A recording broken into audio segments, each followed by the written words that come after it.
Le journal des médias maintenant, vous revenez pour démarrer sur un lancement plus compliqué que prévu. Oui, lundi, je vous annonçais ici même le lancement de la chaîne Le Live, imaginé par le groupe Webedia. C'est le projet phare du groupe, c'est comme ça que l'expliquait Véronique Morali, sa présidente, dans les colonnes du JDD. Pour ceux qui n'auraient pas suivi, Le Live, c'est une chaîne web qui réunit à la fois la crème des youtubeurs et des stars venus de la télé traditionnelle. Ouais. Avec au programme des émissions qui se succèdent tous les jours de 17h à minuit, 50 heures de direct, diffusées chaque semaine sur tous les réseaux. On en avait parlé, YouTube, Facebook, Instagram, Twitch, Snapchat, etc., etc. La cible, c'est clairement les 15-35 ans. Lundi soir, à 18h et quelques, ça a commencé comme ça. On est tous partis d'en bas et maintenant on est là. Donc quand je dis starting from the bottom, vous répondez tous now we here. Starting from the bottom, now we here. Starting from the bottom, now we here. Let's go. On va soulever des grands-mères, je vous le dis. Venez les annonceurs, on adore ça. Hashtag soulever des grands-mères. Voilà, donc l'humoriste Kevin Razi, venu de Canal+, désormais à la tête d'une émission quotidienne de 2 heures, entouré de tous les animateurs, a lancé les hostilités. Puis il a invité les spectateurs à réagir en live sur les réseaux. C'est le principe même de la chaîne. N'hésitez pas à nous mettre des messages, à chatter. Mais rapidement, tout s'est compliqué alors que jusqu'à 15 000 spectateurs en simultané assistaient à tout ça derrière leurs écrans d'ordinateur ou de smartphone. Des problèmes techniques, des propos déplacés, des blagues un poil douteuses et les réseaux sociaux se sont retrouvés inondés tout au long de la soirée de tweets et de commentaires catastrophiques écrits par des centaines de spectateurs visiblement pas convaincus par le projet. Puis, 4 heures seulement après avoir été lancée, la chaîne Le Live a carrément été bannie de Twitch, la plateforme américaine de streaming préférée des joueurs de jeux vidéo, et sa diffusion a été interrompue lorsque l'animateur a cité le N-word. Le N-word, qu'est-ce que c'est ? N, un N, un tiret, word comme le mot word en anglais. Exactement, le N-word, c'est le mot nigger, nègre en français, un mot que certains disent chez nous, entre potes, sans savoir ce qu'il signifie réellement. En fait, en France et dans la bouche de Kevin Razi, niga, c'est cool. Mais aux États-Unis, et notamment sur la plateforme, nigger fait partie des mots interdits. Quand il est détecté, l'utilisateur est banni, ce qui est donc arrivé lundi.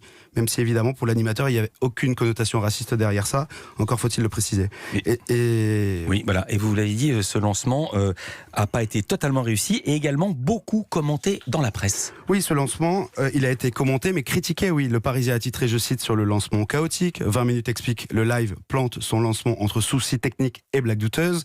Ou encore, le point en remet une couche, le lancement de la web télé tourne à la Bérésina. Et contacté par le Parisien, le groupe Webedia reconnaît que le lancement est loin d'être parfait. Et ils ont ajouté sur les réseaux sociaux, on a eu 2-3 soucis, mais que ceux qui n'ont jamais bugué en lançant un projet de cette envergure nous jettent la première pierre. Et Philippe Despierres, ils s'en sont pris. En même temps, je me rappelle du lancement de Canal+, tout avait planté. Et puis après, vous avez vu ce que c'est devenu. Hier à 19h alors. Et hier, dès 17h, comme prévu, le live s'est rallumé. Les émissions ont repris sur toutes les plateformes, sauf sur Twitch, donc presque comme si de rien n'était. Et Kevin Razi a juste ironisé au début de son émission.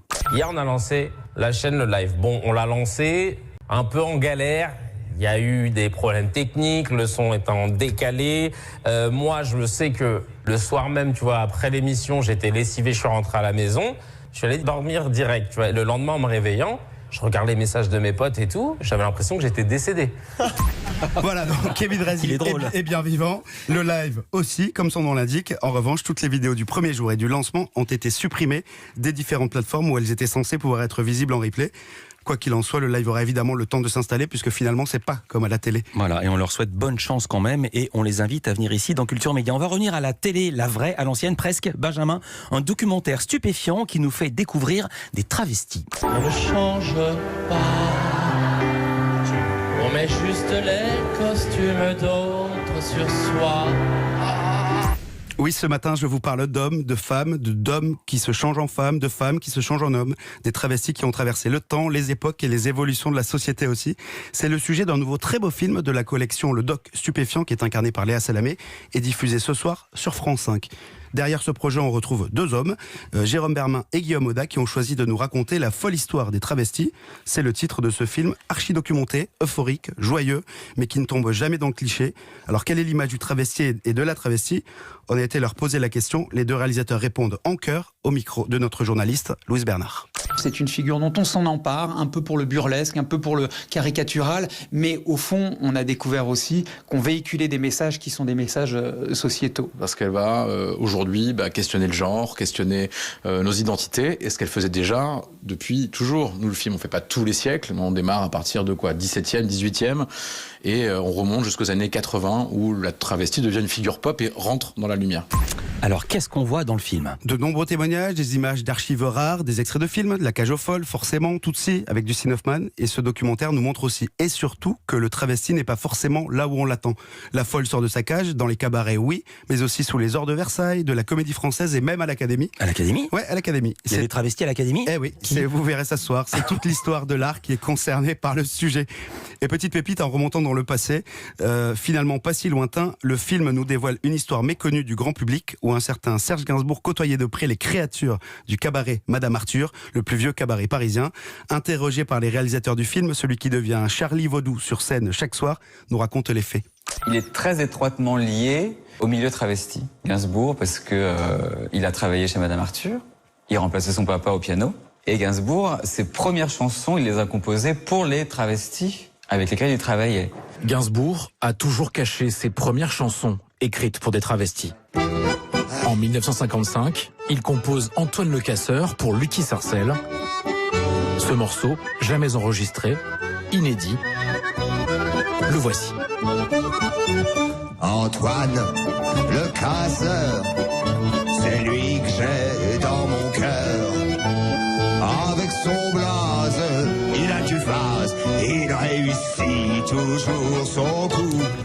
Antoine Le Casseur, réinterprété par la troupe du cabaret Madame Arthur, c'est l'une des séquences de ce documentaire à ne pas manquer, La folle histoire des travestis, réalisé par Guillaume Oda et Jérôme Bermin. C'est ce soir à 21h05 dans le Doc Stupéfiant avec Léa Salamé sur France 5. Et pour terminer, une question qui agite aussi bien le web que la France profonde, Vachette ou pas Vachette? Alors il y a quelques jours, Nagui a annoncé le retour d'Interville, le jeu mythique lancé par Guy Lux et Claude Savary à la télévision en 1962 et relancé de nombreuses fois depuis. Une nouvelle version animée par Olivier Mine, Valérie Bègue et Bruno Guillon que l'animateur va produire pour France 2. Interville, c'est un générique.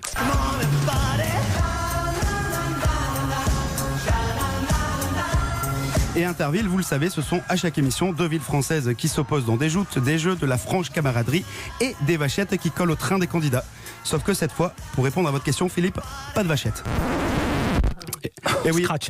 Et oui, Scratch. À l'heure où la maltraitance animale s'est imposée dans le débat public, Nagui, en fervent défenseur, a décidé de s'en passer. Il annonce, je cite, vouloir un jeu extrêmement bon enfant, drôle, avec du dépassement de soi et dans nos traditions françaises, mais dans la limite du respect de la souffrance animale. Et pour sourire aussi, il le dit, dans la limite du respect de la souffrance des candidats. Et forcément, ça a fait réagir parce que c'est historique les vachettes. Oui, et puis en même temps, on a revu au sempiternel débat des pros et des anti, comme pour la corrida. Donc les principales communes d'arènes françaises, Béziers, Nîmes, Dax, Bayonne, appellent au boycott du programme, rejoint par l'Union des villes taurines françaises.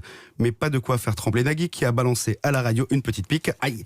Concernant cette association, il nous a expliqué que ces 50 maires ou participants de cette association, ce ne sont pas les habitants de la ville. Il y a un truc qui s'appelle la télécommande et qu'ils pourront donc regarder ou pas. Et pour les plus jeunes qui nous écoutent, donc la télécommande, c'est un petit boîtier qui permet de changer les chaînes de la télévision sans se lever de son fauteuil. Et pour ceux qui veulent regarder, Interville revient donc cet été sur France 2 et sans vachette. Merci beaucoup Benjamin, à demain. À demain.